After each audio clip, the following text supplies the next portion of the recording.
Compte rendu de la 34e réunion du Conseil des ministres.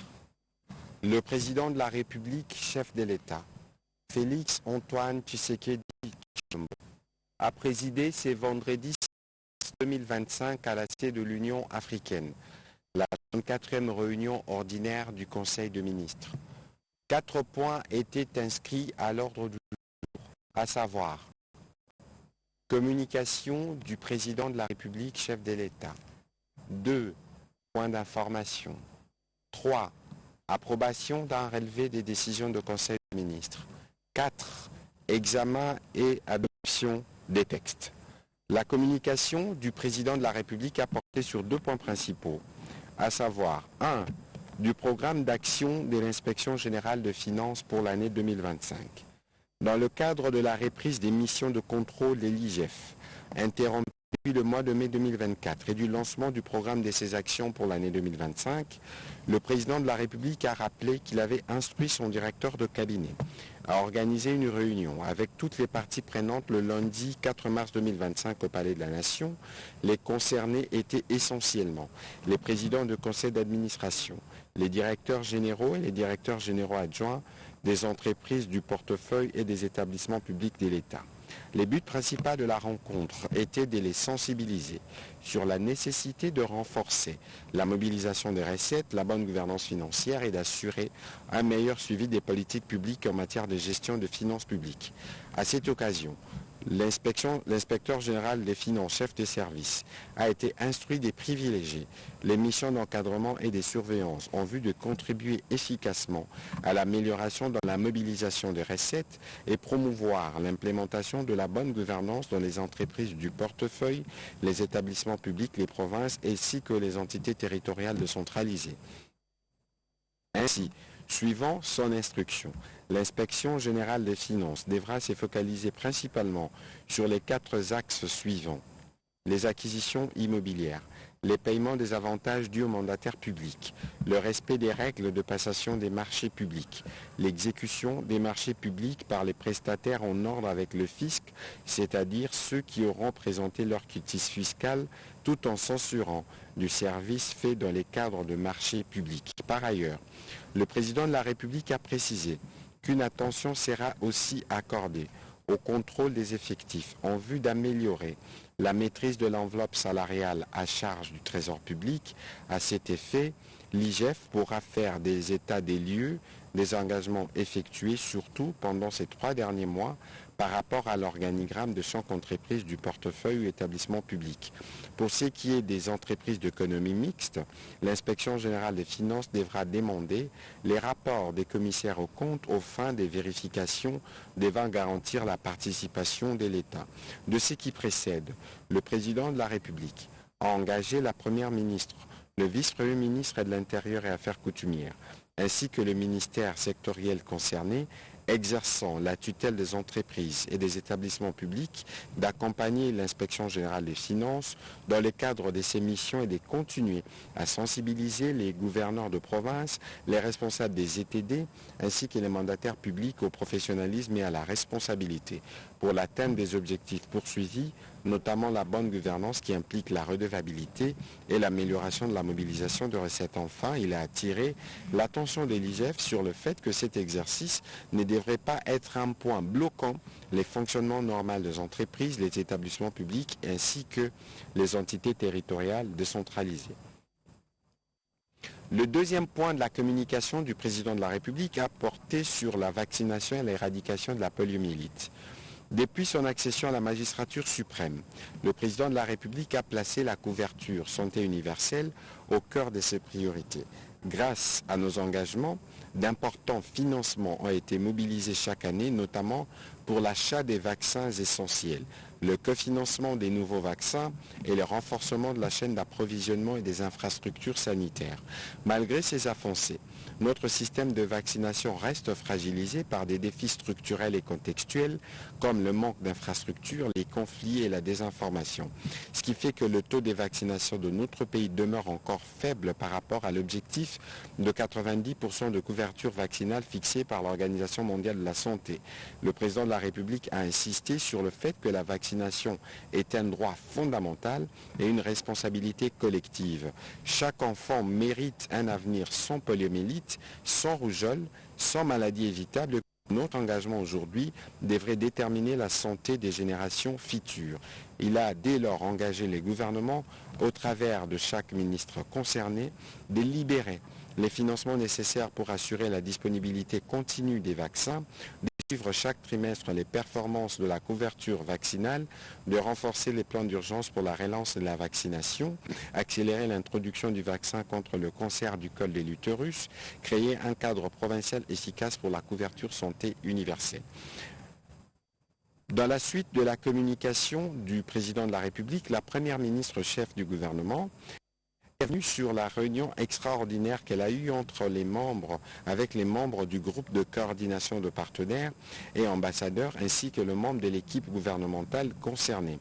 À la suite des rencontres qu'elle a précédemment eues avec Mme Bintou Keïta, représentante spéciale du secrétaire général des Nations Unies, et de son adjoint Bruno Le Marquis, coordonnateur des opérations humanitaires.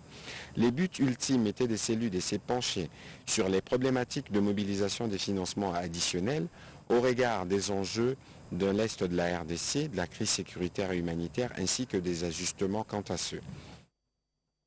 Cette réunion extraordinaire tenue le 4 mars 2005 a permis entre autres d'évoquer les questions liées à la politique d'accès aux territoires sous occupation pour la continuité ou non des programmes de développement en cours d'exécution, la mise en place des mécanismes de dialogue sur les questions naissantes, notamment celle des réductions des délais de développement avec la suspension des programmes financés par l'USAID, la réorientation active de l'approche Nexus pour des solutions durables, la libre circulation des acteurs humanitaires et les développements en vue de la mise en place des couloirs humanitaires.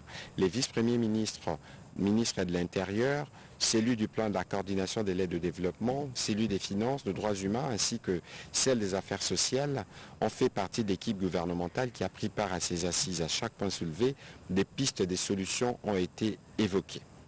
Sur un autre chapitre, la Première ministre a évoqué la nécessité d'accélérer les travaux du programme de développement local de 145 territoires en vue de promouvoir l'émergence des territoires et d'améliorer les conditions de vie de nos populations conformément à la vision du président de la République. La finalisation des travaux de la première phase devrait s'accompagner de la réactualisation des études pour la deuxième phase qui concerne les routes et dessertes agricoles. À cet effet, des instructions claires ont été données au vice-premier ministre, ministre du Plan, au ministre d'État budget et infrastructure ainsi qu'au ministre des Finances qui sont en interaction avec les 3 agences d'exécution. Au deuxième chapitre du Conseil des ministres de ce jour, relatif au point d'information, le vice-premier ministre, ministre de l'Intérieur, a présenté au Conseil le rapport sur l'État et l'administration du territoire.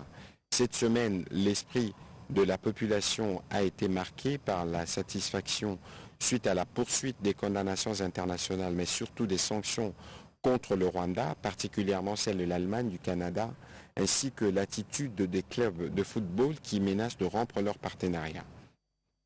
Sur un autre volet, le vice-premier ministre, ministre de l'Intérieur, a informé le Conseil de son instruction permettant aux autorités provinciales du Sud Kivu de procéder à l'installation des institutions de la province dans la ville d'Uvira. Il a également évoqué ses échanges avec le secrétaire général de la SENCO suite aux conséquences à tirer du communiqué concernant la stigmatisation de Swahiliphone. Dans les mêmes ordres d'idées, il a rencontré le secrétaire permanent du PPRD avec qui il a échangé notamment autour des actions clandestines que mènerait leur parti. Il a rappelé à l'un comme à l'autre la nécessité de respecter scrupuleusement les lois en vigueur en République démocratique du Congo. Au sujet de la criminalité urbaine, le vice-premier ministre a soutenu que l'opération Ndobo continue de récolter des résultats encourageants à travers le pays. À Kinshasa, cette opération qui s'est poursuivie la semaine dernière où les bouclages ont permis d'appréhender 205 suspects dans les nuits du 28 février au 1er mars 2025 et 507 autres suspects dans celles du 3 et 4 mars 2025. Toujours sur ces chapitres sécuritaires, le vice-premier ministre, ministre de la Défense nationale, a informé les membres du Conseil de la situation des opérations militaires dans les zones affectées par l'agression. Sur le front nord, il a indiqué que les forces armées de la République démocratique du Congo maintiennent leur position face aux multiples tentatives des agresseurs rwandais visant à occuper le Béro-Centre, Butembo-Beni. Sur les fronts sud, malgré les renforts reçus en hommes et en matériel, la coalition RDF M23 n'a pas réussi à avancer et à conquérir de nouvelles positions face aux forces armées de la République démocratique du Congo qui sont déterminées à les contenir dans les territoires de Walikale notamment. Cependant, ces criminels RDF M23 poursuivent leurs actes de violence et des tueries des populations civiles et des présumés militaires. C'est le cas de l'assassinat organisé des blessés militaires et autres civils admis dans les hôpitaux Il-Africa et CBC à Goma. Dans les Sud Kivu, les FARDC maintiennent leur position dans le territoire d'Uvira. En Ituri, les forces armées de la République démocratique du Congo ont récupéré Nyamamba et les 3 autres villages occupés dans les territoires de Djougou par le groupe armé Zaïre. Dans l'espace Grand Katanga, l'opération Usalama contre les Bakata Katanga s'est poursuit sans relâche avec les renforcements des dispositifs de contrôle pour contrer les infiltrations ennemies. Dans la partie ouest, les FARDC ont continué des opérations de destruction des bases et des postes de résistance des insurgés Momondo. Il a été noté la neutralisation de plusieurs d'entre eux et la récupération des armes. Au sujet de la situation épidémiologique, avant de présenter la situation épidémiologique en RD Congo, le ministre de la Santé publique s'est apaisanti sur la situation sanitaire des provinces qui sont victimes de l'agression rwandaise. Au Nord Kivu, du 1er au 2 mars 2025, la division provinciale de la santé a signalé l'enlèvement des malades, des blessés des guerres assimilés aux militaires FARDC et leurs gardes malades par les criminels RDF M23 dans 2 établissements de soins, à savoir l'hôpital Il-Africa où 15 personnes ont été enlevées, les centres hospitaliers Bethesda Ndosho, 116 personnes dont 46 blessés et 70 gardes malades ont été enlevés pour une destination inconnue. À ce jour, aucune information n'est donnée concernant la destination de ces malades et de leurs accompagnants, ni les motifs de leur enlèvement. Du 26 février au 3 mars, 28 nouvelles admissions des blessés avec plaies balistiques ont été enregistrées dans les formations sanitaires de Goma, ramenant le cumul à 5515 blessés et un nouveau décès intra-hospitaliers étant enregistrés, portant le total des décès intra-hospitaliers à 1573. Au cours de cette semaine, 137 cas suspects des Mpox, dont 33 cas confirmés, ont été enregistrés du début de l'année 2025 jusqu'à la 8e semaine épidémiologique. Les cumuls est de 6545 cas suspects, dont 1583 cas confirmés et 5 décès.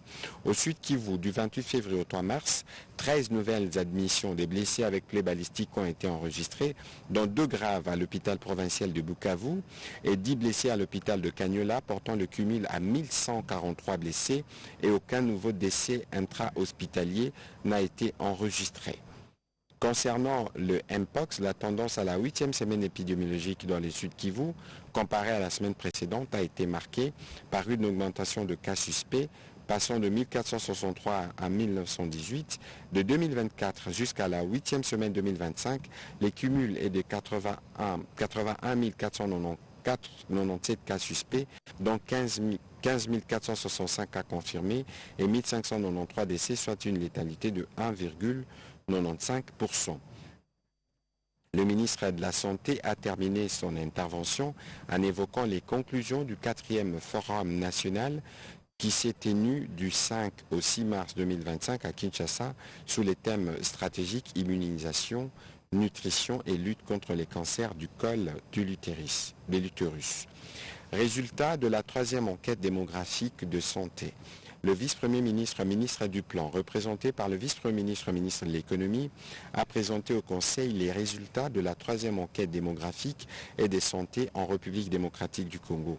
En effet, des données ont été collectées en 2023-2024 par sondage sur les caractéristiques socio-démographiques, les pratiques d'allaitement, l'état nutritionnel des femmes et des enfants de moins de 5 ans, la mortalité infantile, la mortalité adulte et la santé de la mère et du nouveau-né. Au cours de cette enquête, 27 573 femmes de 15 à 49 ans dans tous les ménages sélectionnés et 12 681 hommes de 15 à 59 ans étaient interviewés avec succès, soit un taux de réponse de près de 99%. Elle révèle qu'un ménage congolais compte en moyenne 5,3 personnes. Les enfants de moins de 15 ans représentent 49% de la population des ménages.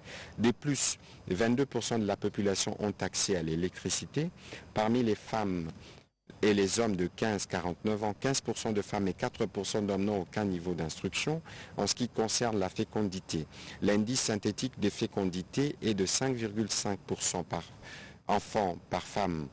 1% des femmes de 15-49 ans en union et 24% de femmes non en union et sexuellement actives utilisent des méthodes modernes de planification familiale.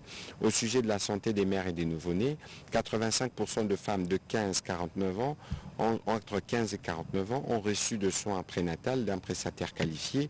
Pour 83% des naissances vivantes, l'accouchement s'est déroulé dans un établissement de santé. Les ministres du plan et de la coordination veillera à ce que les données soient utilisées dans les processus d'élaboration et d'évaluation des programmes et projets du développement dans notre pays. Les rapports EDS RDC 3 est disponible sur son site. Situation des réfugiés congolais au Burundi et en Ouganda. La vice-ministre des Affaires étrangères a présenté au Conseil la situation des réfugiés au Burundi et en Ouganda à la suite de l'agression rwandaise de notre pays en vue d'une intervention urgente. Il en ressort que nos ambassades à Bujumbura et à Kampala ont identifié près de 76 912 compatriotes réfugiés vivant dans des conditions de précarité.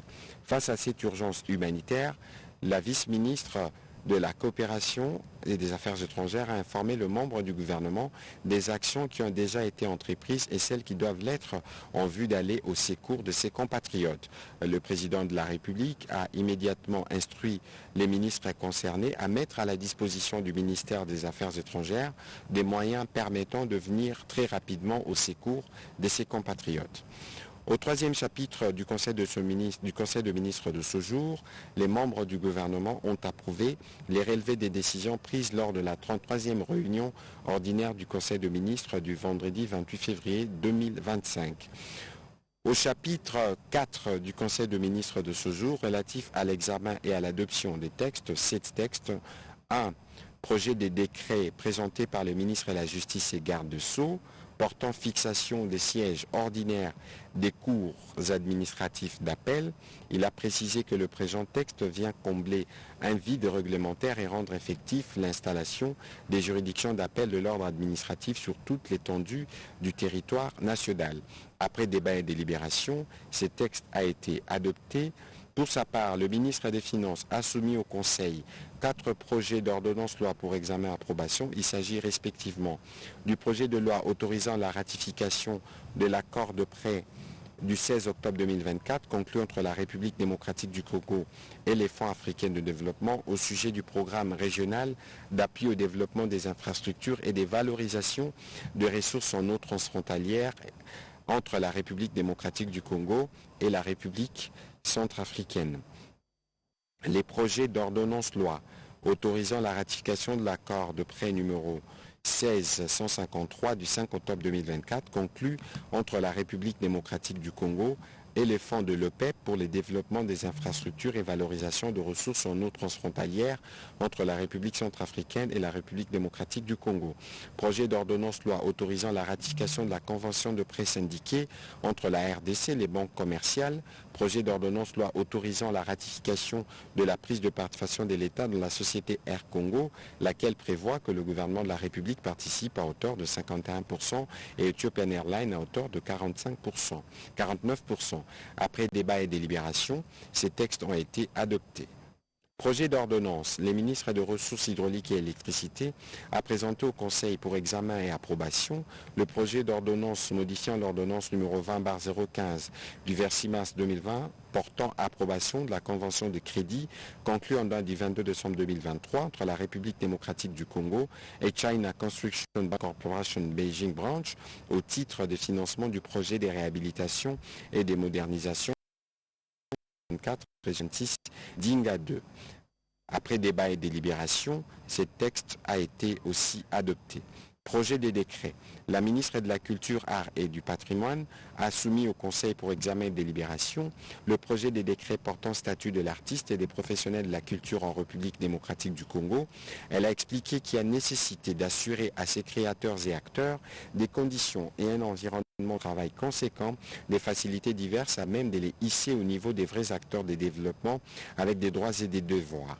Ces statuts visent donc à les inciter vers leur professionnalisation effective, leur insertion progressive dans les secteurs classiques du travail et leur intégration dans la sphère socio-économique du pays. Ces statuts visent aussi à créer un environnement à même de leur assurer une autonomie financière, une protection sociale, une formation continue, tout en les incitant à œuvrer dans une dynamique associative et formelle, mais aussi à leur imposer des obligations fiscales grâce auxquelles le secteur culturel pourra contribuer davantage au budget de l'État. Après débat et délibération, ce texte a aussi été adopté. Avant de clôturer le Conseil de ministres de ce jour, le président de la République a de nouveau dit sa détermination très rapidement à sortir nos populations qui sont sous occupation et leur a destiné de mots de solidarité. Commencé à 15h43, la réunion du Conseil de ministres a pris fin à 17h23. Je vous remercie.